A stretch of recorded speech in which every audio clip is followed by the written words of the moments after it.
Bonsoir à toutes, bonsoir à tous et bonsoir Patricia. Bonsoir. Patricia Alliot, je suis ravi de vous avoir.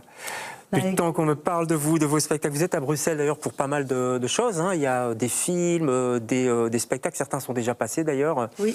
Ça va, c'est pas un peu trop dans une tête, si je puis dire?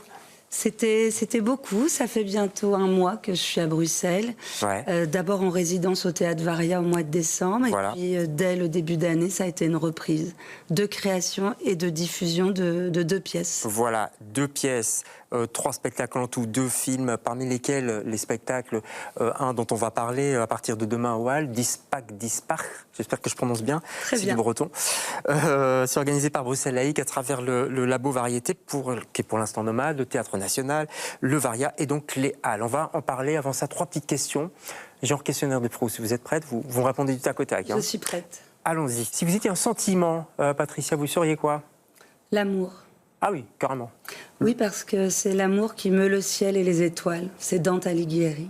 Ouais, si joli. Dans les enfers? Bah non, justement, oui. Enfin, peut-être, si en tout cas, l'enfer est délicieux. Oui, il y a Béatrice qui est pas très loin. Si vous étiez un mot de la langue française, vous seriez lequel? Un mot assez récent, yel. C'est-à-dire? Ah oui, bien sûr. Un pronom neutre qui Ouais. débinarise le genre et qui est rentré dans le dictionnaire en 2021. Et on s'y habitue, on s'y fait au début. On s'y Tout fait, le monde râlait, puis voilà, c'est comme ça. Voilà. Et si vous étiez un endroit sur la Terre? Saint-Jean-du-Doigt, qui est un village que j'adore, où Ouais. j'habite en partie. On va en parler, c'est dans le Finistère? C'est ça. Ouais. Et puis il y a une petite, toute une mystification. Une petite légende du doigt. Du doigt, ouais. On va en parler. Allez, on va parler aussi de votre spectacle. Vous êtes l'invité de LCR ce soir.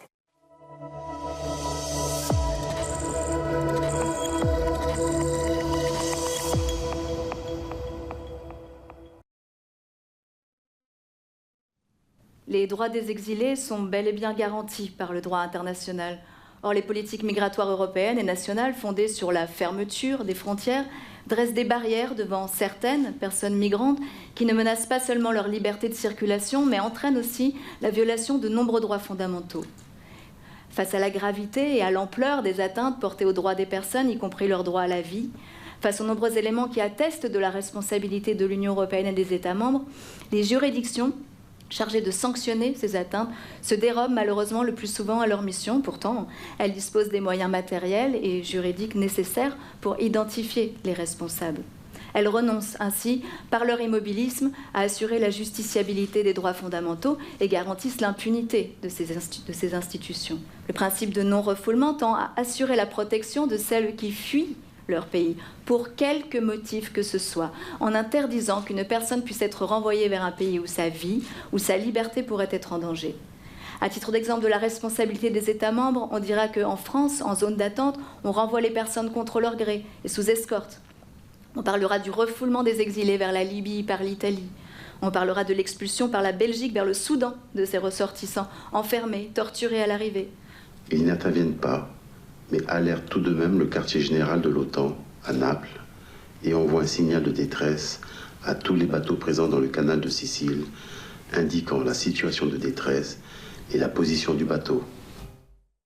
Voilà, extrait de ce spectacle. On va en parler, on va expliquer évidemment. Ça s'appelle Dispac, Dispatch. D'abord, première explication, ça veut dire quoi ces 2 mots? Dispac, en breton, ça veut dire ouvert, Ouais. défait, déplié. Dispar, agitation, révolte, Ouais. révolution. D'accord. Et donc le mélange des deux, ça explique ce spectacle, enfin la thématique. Disons que oui, il y a une dimension performative dans le Ouais. titre. Il y a comment la langue est agissante. Et c'était un désir vraiment d'avoir une double invitation, à la fois à ouvrir le cœur, les esprits, Ouais. et puis à susciter peut-être le désir de révolte. Ouais. On va en parler parce que vous le suscitez auprès du public et ça c'est assez rare. Souvent on est assez passif quand on voit un spectacle, c'est pas le cas du tout ici. Grâce au dispositif et grâce au texte, aux propos aussi. Avant ça, est-ce que c'est de l'activisme ou est-ce que c'est de l'art finalement? On est entre les deux? Je dirais que c'est de l'artivisme. Ouais. Oui, on invente un nouveau mot là, ouais. Oui. Parce que c'est important l'activisme chez vous quand même. Oui, mais ce qui m'intéresse, c'est de trouver une forme artistique et esthétique agissante. C'est-à-dire évidemment que je défends différentes formes de militantisme, mais ce n'est pas pareil de trouver une forme qui suscite ce désir d'engagement et de révolte. Et c'est là peut-être qu'un geste artistique se construit et se pense. Artistique aussi parce que c'est une comédienne qui est en scène, Elisa Marie, c'est ça? Élise Marie, pardon. Un danseur, Bernardo Monté, qu'on a vu. Et puis, rien, j'allais dire, pas d'image, rien ou tout, parce que c'est le texte qui est important. Mais pourquoi il n'y a pas d'image, notamment puisque ça parle des réfugiés, etc. Pourquoi vous ne les montrez pas? C'était une donnée initiale. J'étais sûre qu'il n'y aurait pas d'image, qu'il fallait réactiver une dramaturgie de la parole et du témoin, et de la pensée. Puisque notre monde est saturé d'images d'exilés, de personnes sur des bateaux, sur les différentes mers et océans qui nous entourent, qu'il y a un régime d'obscénité et que peut-être pour renouveler la pensée, ressusciter un peu la sensibilité, eh bien, j'ai fait plutôt confiance en la parole. La parole, c'est plusieurs choses. Ce sont des récits migratoires, donc des témoignages, en fait, que vous avez recueillis. Comment ça s'est passé? Alors, ce ne sont pas des témoignages que je recueille, ce sont des témoins que j'invite. Et qui, parfois... Chaque fois dans chaque ville, c'est ça que vous... Voilà, mais surtout, il y a des témoins qui sont des complices depuis le début du projet et qui accompagnent le projet, comme par exemple le boulanger Stéphane Ravaclet, auquel les frères Dardenne, pour citer des personnalités bruxelloises, avaient dédié leur prix il y a... je pense, 3 ans, puisqu'il avait fait une grève de la faim pour légaliser que son apprenti obtienne des papiers. Et donc, cette dramaturgie du témoin s'additionne à des textes que j'ai écrits et surtout à un texte majeur qui est un acte d'accusation qui a été rédigé par le GISTI, un acte d'accusation contre les politiques migratoires européennes et françaises, évidemment, puisque... Donc ça, c'était dans ce fameux tribunal permanent des peuples en 2018, je crois. Donc c'est un texte juridique, en fait, ou... Absolument, c'est un texte juridique qui égrène la diversité des droits qui font l'objet de violations perpétrées par les États.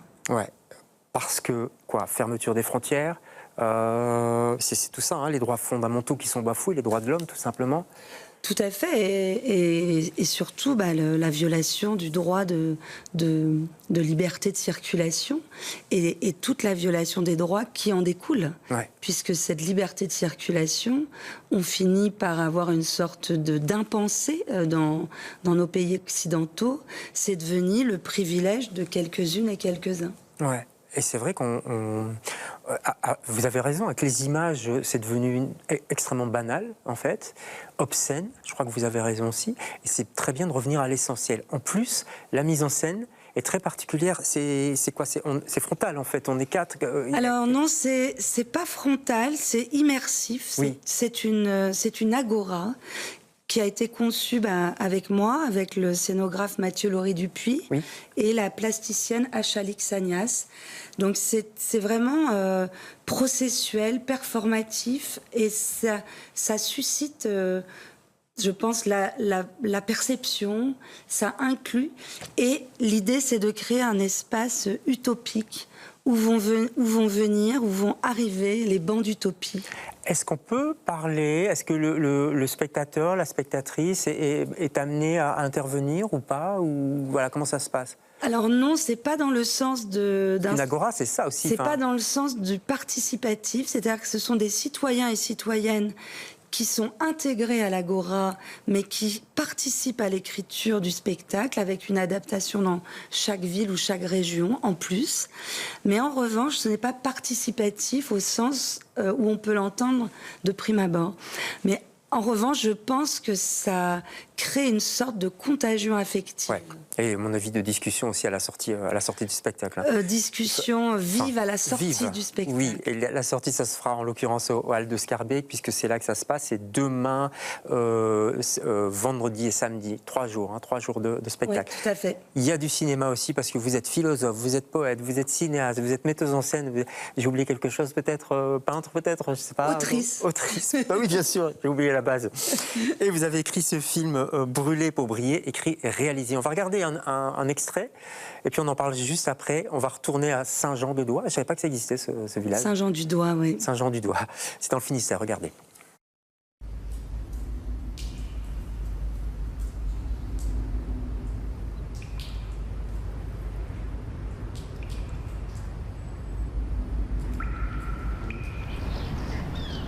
Je ne crois pas t'avoir déjà vu à Saint-Jean-du-Doigt.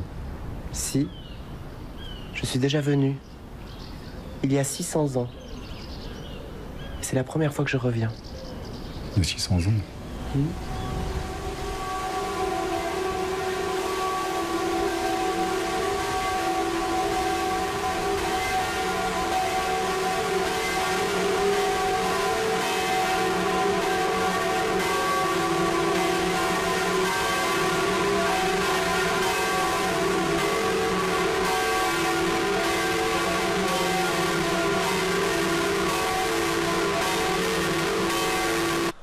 Mon amour est pur comme l'eau de la cascade.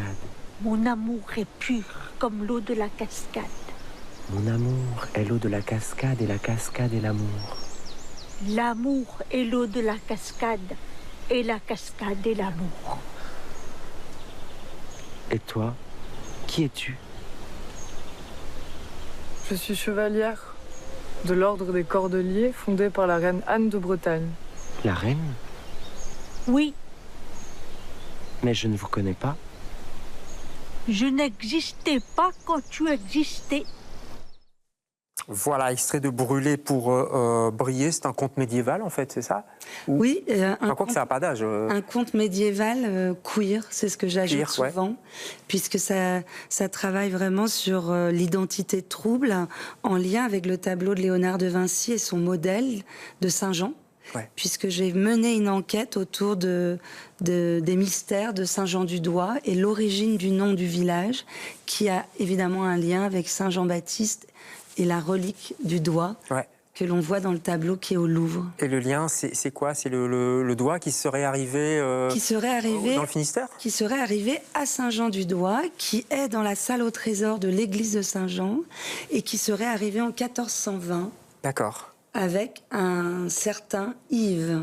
D'accord. Et Yves, il est joué par le danseur François Chénier, c'est ça? Je prononce bien? C'est le danseur et chorégraphe François Chéniaud. Ouais, Chéniaud, voilà, c'est Voilà. ça. D'accord. Qui jouait le rôle d'Yves qu'on a vu, qui traverse le temps, en fait, quoi. Qui traverse le temps, puisque c'est une fiction que j'ai construite sur une base documentaire, parce qu'il existe bien un rituel à Saint-Jean-du-Doigt, au moment de la fête de la Saint-Jean, D'accord. où il y a un syncrétisme païen chrétien, où on sort le doigt de Saint-Jean. D'accord, ok. Ce film est à voir à Beaux-Arts. Il reste 2 dates, je ne sais plus lesquelles. C'est le 25 et le 30 fait. à Beaux-Arts. Et puis le spectacle Dispach. Ça, c'est au Hall de Schaerbeek. Merci beaucoup d'être Merci venu chez beaucoup. nous. À bientôt, À bientôt. Patricia. On se retrouve Merci. demain avec d'autres invités. Bonsoir.